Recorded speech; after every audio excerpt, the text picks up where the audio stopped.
As far as amps go, over the years, when I started off back in the day, I would play through pretty much whatever. I mean, I was very broke as a teenager. Sure. And I didn't have a lot of money. Back in the 80s, there was a lot of remember Bradshaw? I think it was Bradshaw, the racks. Yeah, Bradshaw racks. Oh, yeah. And everybody had these racks, and I was like, God, I hated all these rich kids with rich parents, and all the parents were buying them racks.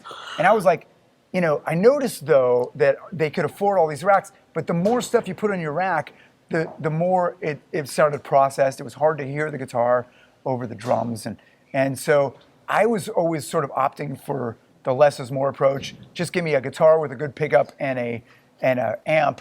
And so I did that for a long, long time.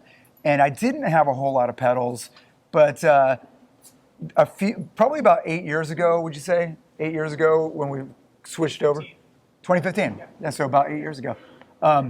There was, they started coming out with all the amp modelers.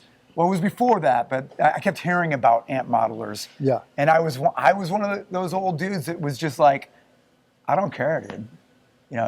Take your amp modeler and shove it up your ass.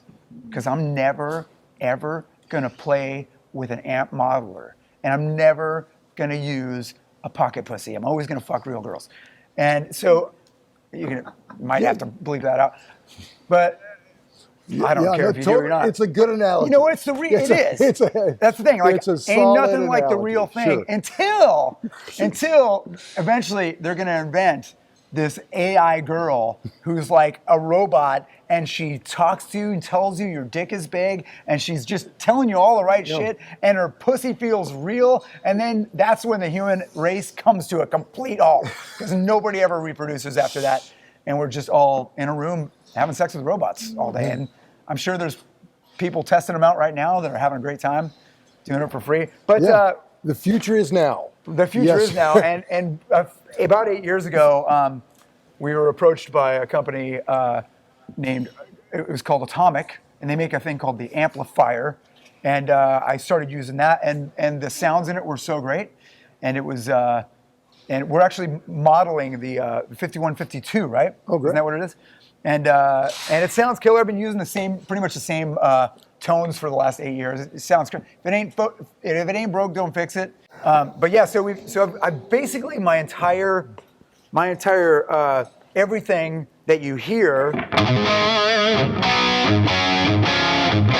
at a Steel Panther show that goes through the PA, and it sounds super large. And really the key to the selling point on all of this, there's a couple things for me. It's all right here. So it's all,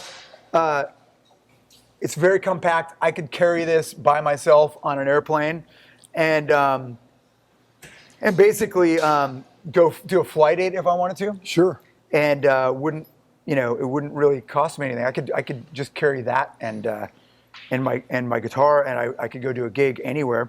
And it sounds great. It's got 6 different channels, which is more than enough because I really only need a few. And so you got your clean channel, you got your rhythm, and you got lead.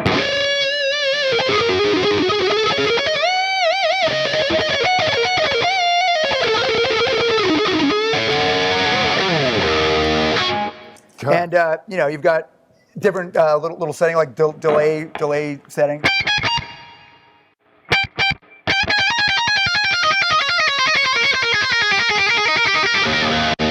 That kind of stuff. So I've got everything right here in the amp.